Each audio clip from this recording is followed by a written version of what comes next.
Welcome into the Fantasy Football Diagnostics Podcast, where we provide you with your weekly diagnosis of everything fantasy football. Whether it's season-long leagues, dynasty, DFS, or sometimes even IDP, we got you covered all year long.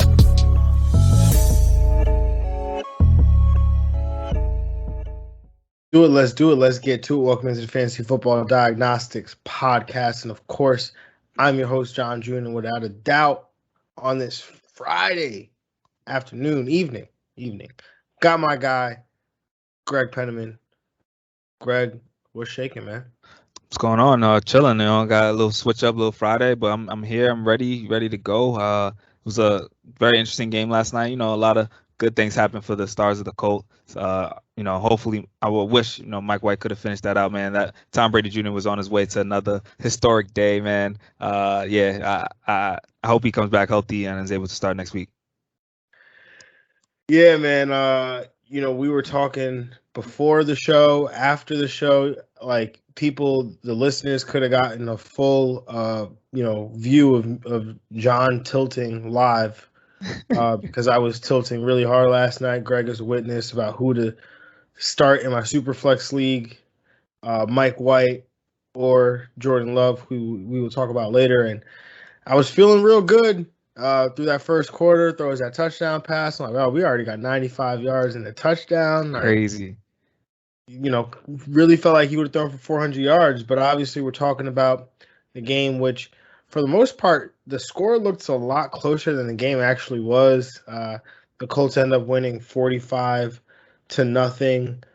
It was 28 to 10 or 35-10 at the half. 35-10 at the half. It was 28-10 at the half. 28-10 at the half. And then it was 35-10 at the start of the third quarter. We saw an offensive lineman score a touchdown. Obviously, we're not going to break down the whole game. We're going to get into some Thursday night takeaways.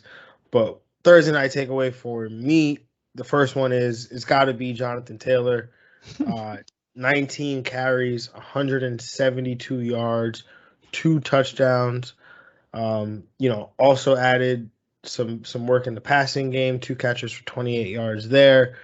He is, we're talking about it just briefly. He's on his way, it seems like, to being potentially, the RB1 with Derrick Henry out. I mean, a stat that I had referenced to you, Greg, off air. I know I wrote about it in a recent article doing the prop bets for ahead of the game yesterday, but Jonathan Taylor going into yesterday over the last 2 years has only Derrick Henry and Dalvin Cook have more rushing yards than him. So he has been very good through 2 years now, and he just looks like a different player this year than he did, at any time last year.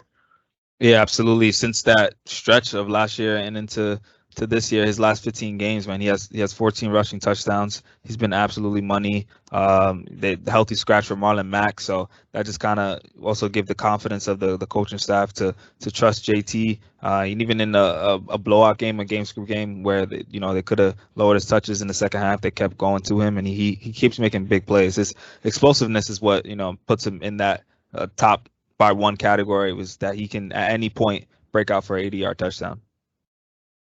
Yeah, I mean, we said it before. It's almost like that Derrick Henry effect where, Yep.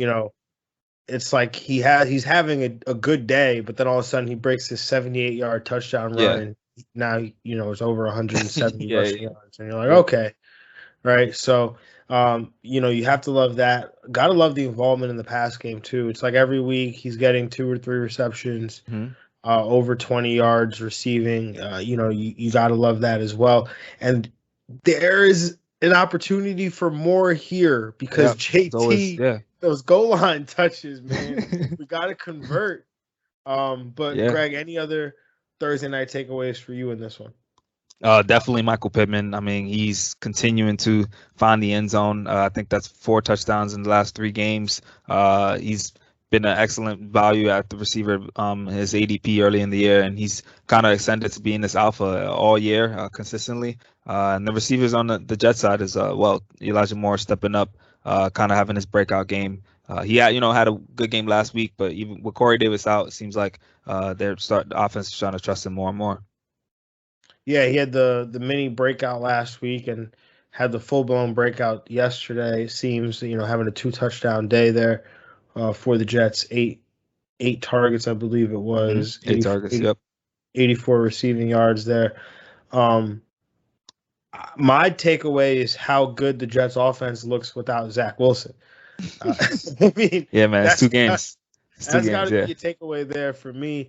There's also the fact that Mike LaFleur is up in the booth as opposed to having been down on the sideline. That's also seemed to have some impact here. Him being a young coordinator, but the fact that we got a 400-yard game out of Mike White and a 300-yard game out of Josh Johnson, who came in relief. I mean, the combined quarterback was 400 yards again. 400 yards passing. Yep. Right. So this is a 400-yard passer over the last two games for the New York Jets. Something I'm curious to see what happens. Mike White or Zach Wilson was warming up ahead of the game yesterday. Looked pretty good too, moving around. So, do they risk him? Do they throw him out there against Buffalo? Do we stay hot with Mike White against Buffalo? Have to see what happens, but that'll be next week. Any other takeaways there for you, Greg? No, I mean, Carson Wentz did what he had to do. No interceptions, no brutal mistakes. So he played his part very well. That he did. And Nyheim Hines had a very useful fantasy day. He did. But crazy. Moving on to the 4 p.m. games. Obviously, we broke down all the 1 p.m. games yesterday. If you missed any of that, make sure you go check that out on episode 214, Week 9 game previews part 1. This is Week 9 game previews part 2. Also get those starts of the week. Also get to watch us play some money time. Or some get money, rather. Yes, sir. Change. So, starting with our first 4 o'clock game here, 4:05 p.m., the 4-3 LA Chargers travel to Philadelphia to take on the 3-5 Philadelphia Eagles here. This is a 50-point over-under. The Chargers are 1.5-point favorites, according to FanDuel Sportsbook. In terms of injuries, the Chargers are okay for the most part. Philadelphia, J.J. Arcega-Whiteside is out. Greg, where are you at with this matchup here? I'm going to take the over. I'm going to take the Chargers to cover. I'm going to take the Chargers to win. I think there's going to be a lot of points in the games. Usually when the Eagles are in competitive games, their games go crazy. Justin Herbert has started the week potential definitely in this one. Eckler is also in terms to finish as the RB1. JT will probably get that, but Eckler has a great matchup in this. Keenan Allen, I love his matchup as well in the slot. I think this is the area to attack the Eagles secondary. I think he's a wide receiver 1 lock this week. Mike Williams, you're still firing up as a strong wide receiver 2, even though he's got that tough matchup. And Jared Cook has been a safe, low tight end option all season. So, he's always streamable. On Philly side, Jalen Hurts, I think, will be back to that QB1 season.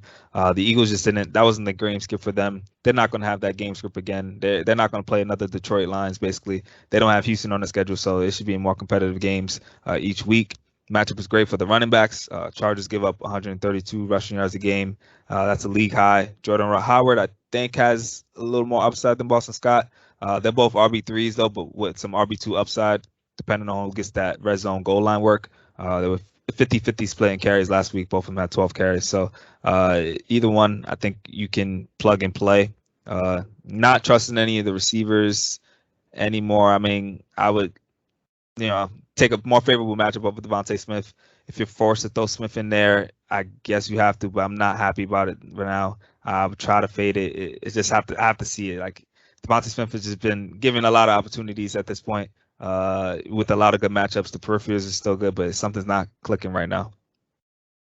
I think it might be 2 words, Jalen Hurts. But in terms of the game here, I'm going to take the over. Going to take the Chargers to cover, Chargers to win here. I agree with you. Eckler, top flight running back 1 this week. I have him. I have JT as the RB1, which looks really good right now. Eckler is the RB2 on the week. Herbert, a QB1 option here. The matchup for or the usage and the matchup for the Chargers receivers makes them look not overly as good matchups here or as good options here. But Keenan Allen, he's I think a wide receiver one option. I think Mike will bounces back potentially this week. Nice spot here for Jared Cook with the matchup here against Philadelphia.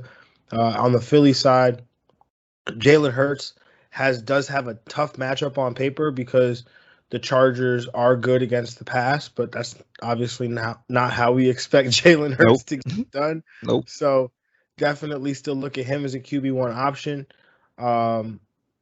Jordan Howard and Boston Scott, totally agree with what you're saying. I mean, I probably lean Boston Scott though, just because of the pass game work. I do expect Philly to trail in this one.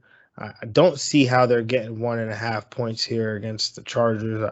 I mean, maybe I'm overlooking the Chargers because Philly has played some close games, but those scores look closer than the games actually are, it feels like. But either way, I also agree with your assessment on Devontae Smith.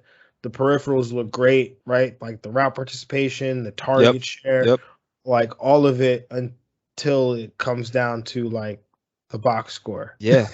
Yeah. And that part doesn't look great every week.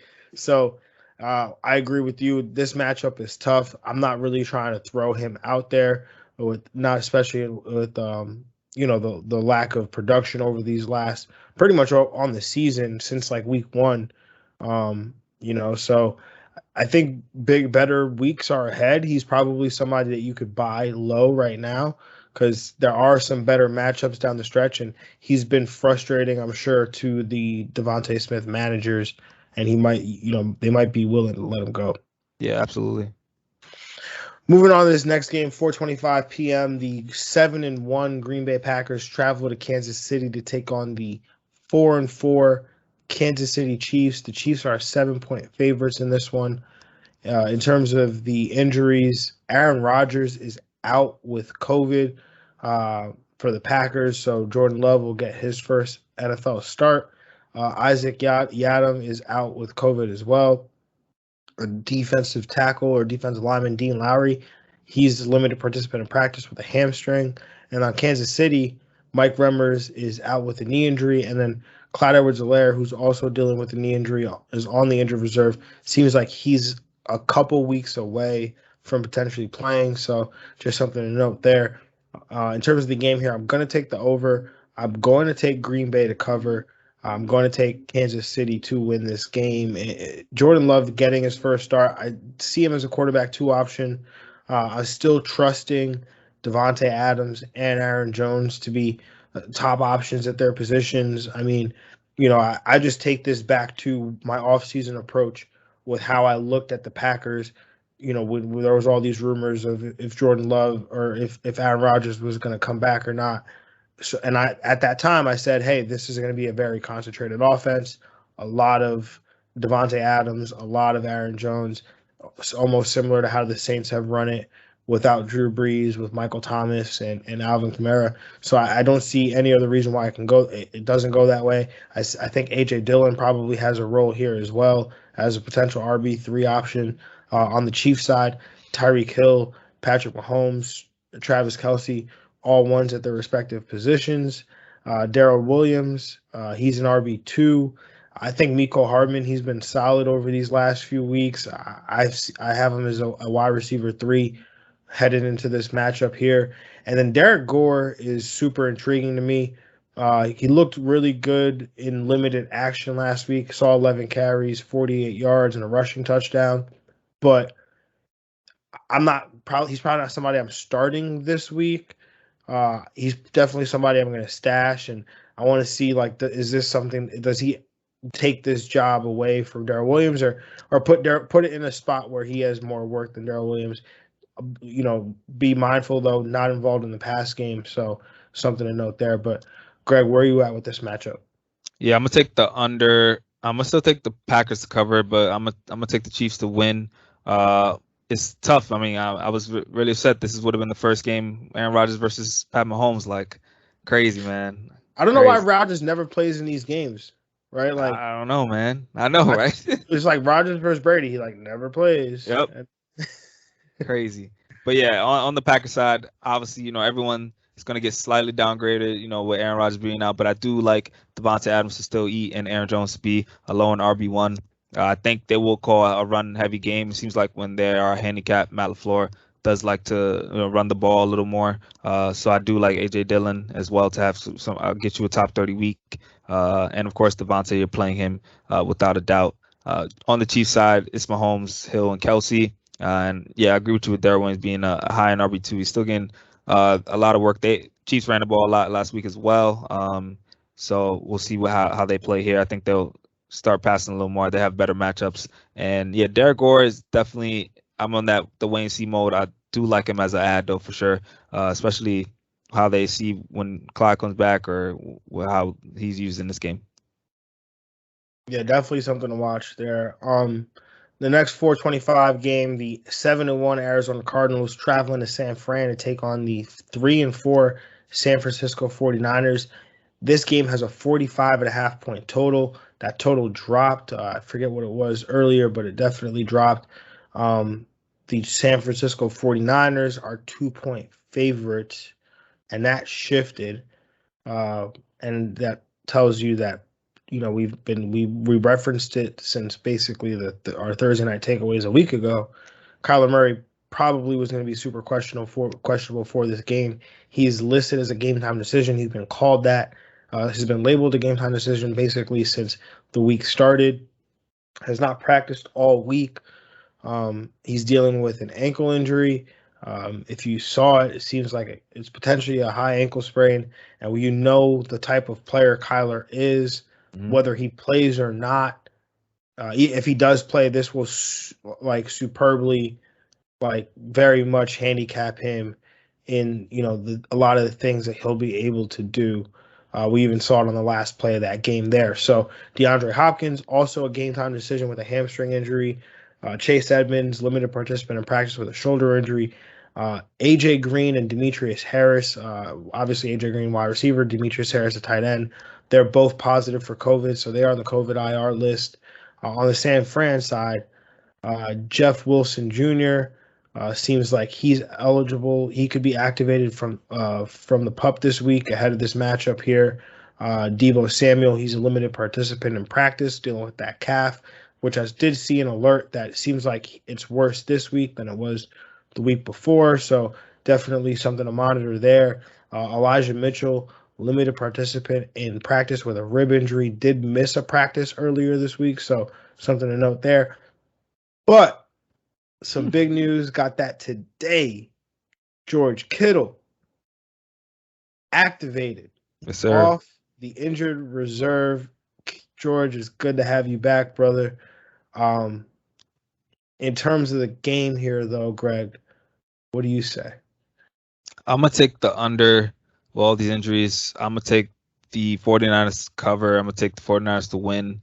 Yeah, on the car side, news is not trending very well for both the D-Hop and for Kyler Murray. I would, bank, if you have either one of those guys, I would bank on the fact of them not playing. I would try to, get some streams that we mentioned throughout the week to have a backup plan. Colt McCoy is next on the depth chart. He's not a horrible quarterback, so I wouldn't be too discouraged about the offense, but the talent around him is hurt too. I mean, no AJ Green, no D-Hop. Christian Kirk will obviously get a bump at receiver. Rondo Moore will have to get opportunities as well as Zach Ertz. So I think they might have to rely more on the running game here. Chase Edmonds, I think, still has a solid RB2. And James Conner has been a money TD dependent low end RB2. I expect him to get a touchdown every week at this point, how well he's been running in the goal line and in the red zone. And on the 49ers, I like Eli Mitchell as a low end RB1 if he's able to go and healthy. Deebo Samuel also popped up with some injury late today too. So he is banged up a little bit. So that would also help out prospects of George Kittle. If he comes back, you're firing up as an instant tight end one. But yeah, this game is going to be determined kind of with that injury report around, I guess, half times of the 1 o'clock games. Like you won't really know who's active or who is inactive. So definitely keep in mind all this injuries. Yeah, so I'm going to take the under here. Going to take San Fran to cover. Going to take San Fran to win. Um, on the Arizona side, Colt McCoy, go UT. Um, definitely not a bad quarterback by any means. I do think that, like you said, he'll be handicapped a little bit. No DeAndre Hopkins, no AJ Green, Christian Kirk, and Rondell Moore, baby. Uh, um, what if they just put Rondell out with a number 1 jersey? Like, you think anybody would ever really notice? I mean, if they should put him in the backfield, might as well, Right, just put him at Wildcat quarterback. Yep. So just run some option. I bet you we see it, man. I bet you. But anyway, Chase Edmonds, I think, definitely has a role in this game. James Conner, if the score stays close enough, which I think it can, I think he'll have an opportunity here for some rush attempts and definitely some goal line opportunities as well. Chase Edmonds just scored his first rushing touchdown last week. Crazy. So while James Conner has 8, so shows you what kind of year it's been around the goal line for those guys over there. On the San Fran side, Elijah Mitchell, RB1 option this week. Totally agree there. Deebo Samuel, he's banged up, but I think, you have to play him. Maybe if he's going to go, yeah. You plan to be without him, but you have to play him if he's active with how good he's been. Ayuk is coming off his best game of the season. I mean, he saw 7 targets last week, 45 yards, which can't believe that that's a season high, but it is. Also called a 2-point conversion. So I think that, and he also played a season high in snaps as well, and ran a season high in routes. So I think that things are trending in the right direction here for Brandon Ayuk. So if he's out there on waivers, maybe you just go pick him up, especially if Deebo doesn't play, right? Yeah, like especially if Deebo's not. Yeah. Like, then Ayuk, you sure definitely could fire him up there. And then George Kittle, like you said, if he's playing, he's got to be in my lineup. Yeah, for sure. Yeah. Like, what if you have Tyler Conklin and George Kittle this week? Ooh. Wow. With no Deebo Samuel, I think I'd take George Kittle. But if Deebo's playing, I'll probably stick with Conklin. Or you? I think I would just go Conklin either way. Yeah. Just because the re-injury thing is always especially with Kittle too, man. Yeah, that's true. Yeah. Who are you gonna add, more or Ayuk though, or who would you rather have in this matchup? Rondell Moore or Ayuk? That's honestly a crazy one because it's something I'm going through right now. I feel like a lot of people will be going through that. Yeah. I think I'm sticking with Ayuk on this one. Okay. Just because the infrastructure is still in place, like I gotta trust that Rondell takes a role or gets a role, and then I gotta trust that Colt McCoy is gonna be good enough to, which I think he can be for sure. But I think we've definitely seen Ayuk, Ayuk's done it before, like big games, like 100-yard receiving games type things. So all it's gonna take is some targets and some opportunities there, and I think if it's trending in the right direction, which it is, I'm going with Ayuk. So I did have to make that decision in the league, though, which I only have one roster spot for one of those guys, and I went with Ayuk. So okay. And this is after dropping both of them last week. So but moving on to this next game, Sunday night, 8:20 p.m., the 5-2 Tennessee Titans traveling to LA to take on the 7-1 LA Rams, 53.5-point total. Rams are 7-point favorites. In terms of injuries, defensive tackle for the Rams, Sebastian Joseph Day, he's dealing with he's out with a pec injury. Von Miller, he's questionable as a game time decision. That's what the head coach, Sean McVay, said. Sean McVay's a liar, right? Yeah. I forgot. We should just get a list. I'll put it on my wall. True. So you always know. Just turn behind Sean you. McVay, anytime Bruce you hear Arians. Who else is up there? Matt Rule could be off and on, but he's cool. He's cool right now. He's good. Matt Rule just He's like telling riddles. He's like the Riddler. That's what Matt Rule is. But Woods and Stafford, both DNPs on Friday. The expectation is that they will play. On the Tennessee side, guard Nate Davis, he has a concussion. He will be out of this game. Fullback, Kari Blazing Game. Sorry, but I always want to say Blazing Game because that sounds a lot more fun. Right. But could be Blossom Game. Anyway, he will not play against the Rams. Rashaan Evans, linebacker, he is out with an ankle injury, and he will also not play against the Rams. In terms of this game, I'm going to take the over here. I'm going to take the Titans to cover. I'm going to take the Rams to win. Cooper Kupp is the wide receiver 1 this week. Yes. Yes. Matthew Stafford, definitely a QB1. Robert Woods, he's a wide receiver 2 option. Van Jefferson, somebody who's very intriguing to me this week. I think the matchup is great. This game has a high total. There's no Deshaun Jackson, who was released earlier this week after being inactive last week, and we saw Van Jefferson on a season high in routes and snaps and things like that. So I think Van Jefferson continues to take that step to being, a top 3 wide receiver, not just on this team, but I think being a weekly wide receiver 3 in fantasy with some wide receiver 2 upside. I mean, I was listening to JJ Zacharyason's podcast, and he said that the Rams have actually thrown the ball to wide receivers at over 75% of the time, which is almost as high as higher than the New York Jets did back in 2015 when they had Eric Decker and Brandon Marshall.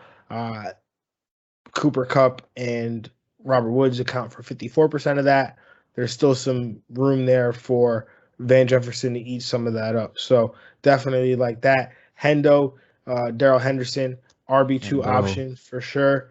And then on the Tennessee side, A.J. Brown probably is the wide receiver 2, if we're being honest, this week. So you could have potentially the top 2 wide receivers. He's banged up too. Crazy. You said what? And he's banged up too. And he's banged up. I mean, he's always banged up, man. So, it is what it is with him. But Ryan Tannehill, top quarterback option this week, given the game script here. McNichols, I think, is a high-end RB2 based on the volume and the game script here. AP, he's definitely RB3, RB4 territory, was activated off the practice squad ahead of this game. That just shows how much the Titans feel like he's ready for actual game action after having not had a training camp or anything like that. And then Julio Jones is playing a football game, so he could potentially be a fantasy asset this week. Yes, sir. I'm gonna take the under. I'm gonna take the Rams to cover and the Rams to win. I think this might be a little adjustment for the Titans do seem to win big games and close games, but they don't have their dog, so I think the Rams take advantage of it at home. Tannehill, I think he's in that QB2 range. I do like McNichols as a PPR RB3 as well as Adrian Peterson being a RB3, RB4 range. I agree with you on that. As far as the receivers, AJ Brown's a little bit banged up, but if he's able to play, you have him. I have him as a wide receiver 2. I have Julio. Think I like Julio this week in this bounce back with Jalen Ramsey being on AJ Brown and the focus probably more on AJ Brown. Also, Tannehill will probably be throwing the ball a little more in this game. So Julio, I think, is in play as a lone wide receiver 2. And on the Rams side, I love all the receivers. Van, Cooper Kupp, Robert Woods, Matt Stafford. You love all the pieces every week. This has been a very consistent unit week to week. I'm just loving that there. All 11 personnel, 1 tight end, none of that, no more. Just getting all the 3 of the receivers involved. I do like Tyler Higbee this week. I failed to mention it. Oh, yeah. Every week we seem to love Tyler Higbee. I do. I don't know what it is. He pops up every week. The target share is good, and the matchup here is good. I just can't make him my start of the week because that's when we have problems, apparently. Greg, moving on to this next game, Monday Night Football, we've got the 3-5 Chicago Bears traveling to Pittsburgh to take on the 4-3 Pittsburgh Steelers. Thought last week's total was low. This one, 39.5 again. I think it was pretty much the same as last week. The Steelers are 6-point favorites in this one.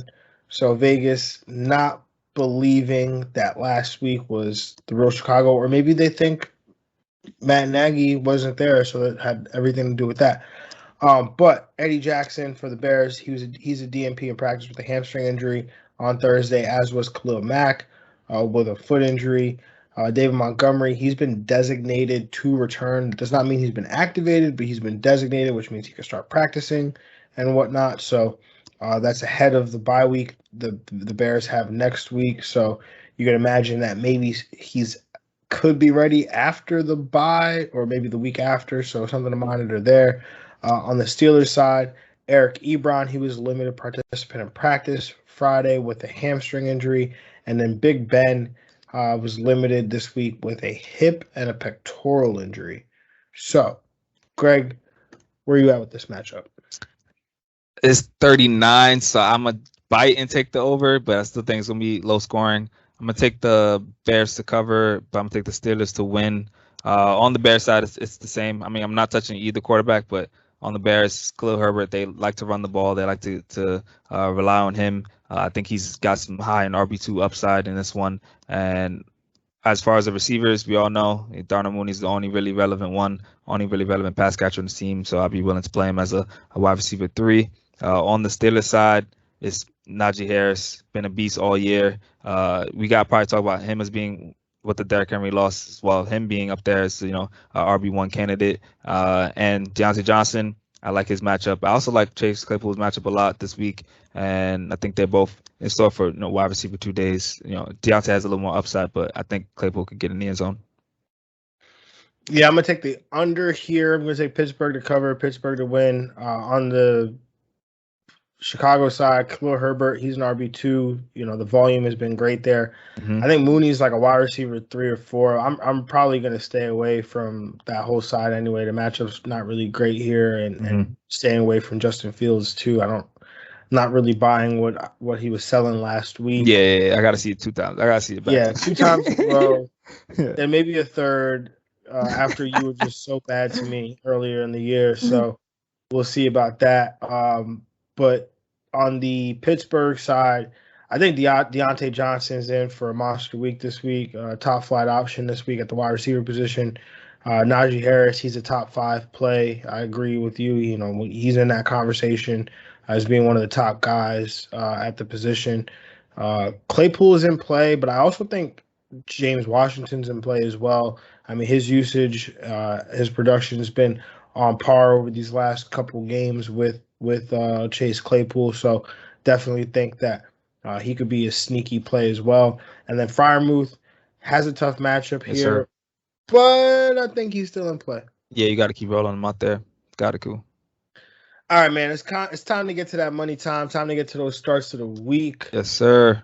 Greg, who is your quarterback start of the week this week, man? Yeah, I was real close to taking the Herb, but this week I'm gonna take my man Joey B. Joey B against Cleveland. He's been under the radar, I think, as far as flying under the radar, but he's been lighting up as far as his numbers this year. He's 3rd in passing touchdowns this season with 20. He's got an 8.1 touchdown rate. He's also 6th in passing yards. He's 3rd in yards per attempt. Having Jamar Chase definitely helps that, but in this excellent matchup against Cleveland. Cleveland's given up over 230 yards and 2 touchdowns a game to quarterbacks. Joe Burrow's been highly efficient. They are throwing it slightly more compared to earlier in the year. So I do love Joey B here to have a monster day. I love that one. Joe Burrow was definitely somebody who was in consideration for me, but I actually went with a surprising pick here.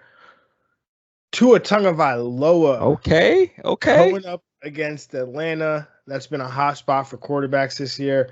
Tua over the last 3 weeks is the quarterback 9, averaging 21 points per game. I think he has top 5 potential here based on the matchup this week. And somebody who I wanted to pick him as a stream of the week earlier in the week, but the more and more I looked at it, I'm like, I think this is start of the week potential here for Tua Tagovailoa. Yeah, definitely love that. I mean, I added him. I think, mentioned him. If you're a Kyler Murray manager, go get Tua. And did I say Atlanta? I totally mean Houston here, so I don't know why I'm saying Atlanta, but going up against Houston. So either way, hey, it could be an audition for his next future team, potentially. True. You never know. Never know. Greg, what about the running back start of the week, man? What do we got?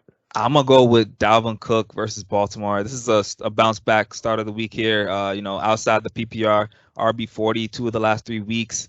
Cook's got to come through for managers with this excellent matchup versus Baltimore. Giving up over a little over 1 rushing touchdown a game. Expecting a high scoring game in general. Also, it's positive regression coming for Cook. He's 12th in rushing yards among running backs. He's only got 2 rushing touchdowns this year, though. The touchdowns have got to come in this one. I think he gets at least 1, maybe 2 in this one. Ooh, I like that one, man, because I almost did the same thing. But somebody else needs a little bit more confidence. Somebody needs that boost. Prop him up a little bit. I'm going with Jeremy McNichols. Okay. Getting that opportunity because of the Derrick Henry injury. He was already seeing some passing down work. Should now see some early down work here in a game that has a high total.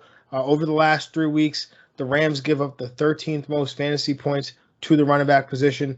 They give up their top 10 in targets allowed to the running back position. 11th in targets allowed to the running back position. 7.5 targets per game to that position on the field. And so Jeremy McNichols is in a great spot to not only pick up some of these rushing opportunities, but also pick up some targets here. So if you're playing in the PPR league, I have him as a top 15 running back play this week. Yeah, I love that for sure. Greg, what about the wide receiver start of the week this week, man? I could have went with the stack, but I'm going to go with Keenan Allen going against Philly. I think this is a green spot matchup for Keenan Allen. The Eagles have been solid against perimeter receivers, but Keenan Allen works in that slot. He's 10th among wide receivers in slot snaps. I love Herbert's matchup. I think he really relies on Keenan Allen. Definitely a receiver I want to buy in fantasy in general before this trade deadline comes up. Coming off a season high in snap share, I expect a wide receiver 1 week from Keenan Allen. He relies on him, gets heavy target, 10 plus, easy. Definitely love that one. My wide receiver start of the week, I'm going with a guy, one of my guys, man, Deontay Johnson against Chicago, seeing a 35% target share over the last 3 weeks. That's second most in the NFL. He's seeing 13 targets per game during that span. Going up against the Chicago defense that's given up the 5th most fantasy points to wide receivers over that same time span. Gotta love Deontay Johnson. Gotta love the matchup here. Fire this man up. Top 5 week coming from Deontay this week. Book. Yes, sir. I like that. Greg, tight end start of the week, man. What do you got? It better be what I think it is. Yeah, man. You already know, man. We gotta go with Tyler Conklin here. Of course, Minnesota, go with the little receiver tight end stack. Best matchup on the weekend at the tight end position in a high game total against this Baltimore defense. They've been obliterated by tight ends all year. He's getting those tight end 1 metrics as well as far as routes run and targets, both a tight end 1 in both those categories. So he's going to eat in this one for sure. Definitely love that, man. If you didn't do it, bro, I swear I was going to do it. I had Tyler Conklin written down, but I have his name it's Tyler Conklin / Dallas Goedert, because both have really good matchups, both seeing 6 targets per game over the last 2 weeks. I like each one to have a big week, especially Conklin as a top 3 option, but I got Goddard down as a top 7 option as well. Especially since the departure of Zach Ertz, Goddard soaked up some more targets. He's definitely in line to finish out the year as a tight end 1. Yeah, love that. All right, Greg, it's time for this get money time. I swear, one day we're gonna remember this. Whose pick is? Oh, it's got. I believe it's mine. Yeah. I swear you say that every week. Yeah, I do. We're at the odd week though. You know, if we're in an odd week, I started it off the year by taking the first pick. Well, then we missed a week. We missed a couple weeks. There was like some weeks that there was a week you weren't here. There was a week I wasn't here. True. Are we going off that now? Oh man, then I definitely don't know. I mean, just look at last week. Just look at who could have taken the first pick last. I think I had the first pick last week. Yeah, because you would have took someone I really loved. I think Devontae Adams. No, I think I took Cooper Kupp to start. Oh, okay. Word. Smart. Yeah. So it's your pick. Bet. I got Dalvin Cook, 8,800 as my RB1 against Baltimore. That's cool. I'm going to take Austin Eckler as my RB1 going up against Philly. I know. I know. Well, brutal. All right, so I'm gonna just switch it up real quick. I'm gonna take Tyreek Hill in my flex because that's what Eckler in my flex has. So I'm gonna take Tyreek Hill at 8,500 in my flex going against Green Bay. Okay. I'm going to take Jamar Chase, 7,900, going up against Cleveland. So that means I'm gonna take Keenan Allen, my wide receiver start of the week at 7,000, going against Philly. I'm going to take Tyler Conklin, 5,200, going up against Baltimore. Like He's so that. cheap. I know. It's crazy. It's crazy. He's so cheap. I'm gonna take. Hey man, I'm just gonna take George Kittle, tight end, 6,000, going against Arizona. All right. I'm gonna take Hunter Renfrow, 5,600. Oh my gosh, bro. Going up against the Giants. Oh man. All right, I'm gonna take. I got Brandon Cooks as my wide receiver too, 6,800, going against Miami.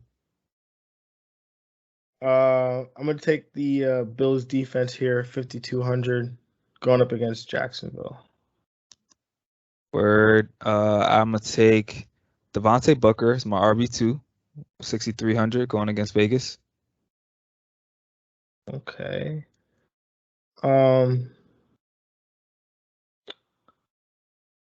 I'm gonna take Josh Jacobs as my RB2, going up against the Giants, 7,200. Word. I'm gonna take at quarterback Justin Herbert at 7,600. Get that stack with Keenan Allen. That's the same game against Philly.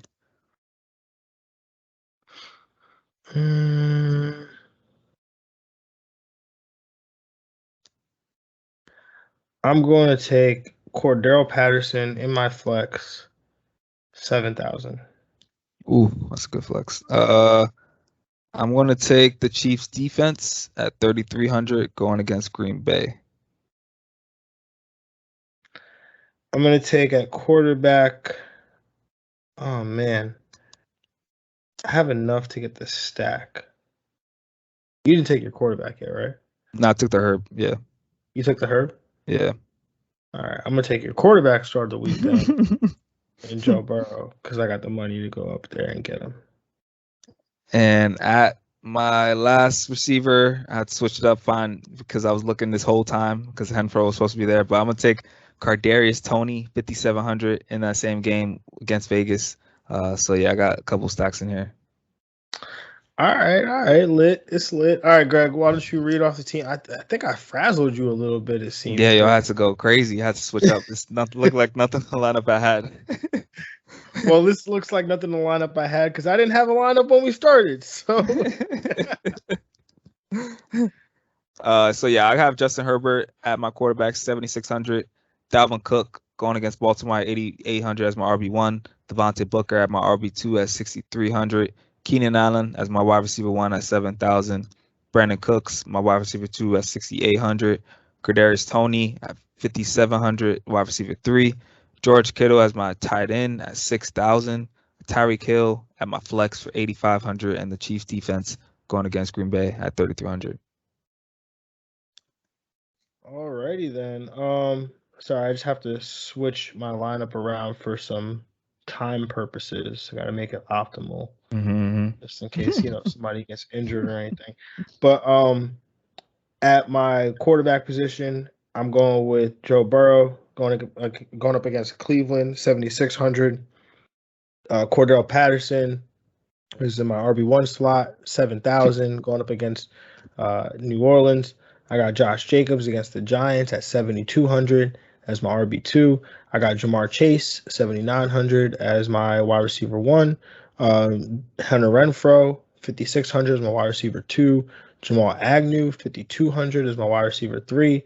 Tyler Conklin is my tight end for 5,200 going up against Baltimore. And then I've got Austin Eckler is my in my flex spot going up against Philly a 9K, and then Buffalo defense going up against Jacksonville, 5,200. And I just frazzled myself because I realized I had my wide receiver going up against my defense, which is somewhat suboptimal, but I don't hate it. Yeah, it's not as bad as a running back, I guess, but or a quarterback, but I live with it. But anyways, this was fun as always. Everybody, we appreciate y'all for kicking it with us on this Friday evening. Make sure you check out the obviously. Make sure you subscribe to the show, you subscribe to the podcast, and make sure you're back with us on Monday when we recap Week 9 through the studs and jags, talk about injuries, talk about waivers, and do it all again next week. Until next time, y'all, we love you. We appreciate y'all. Good luck this weekend, and we're out of here. Peace. Yeah.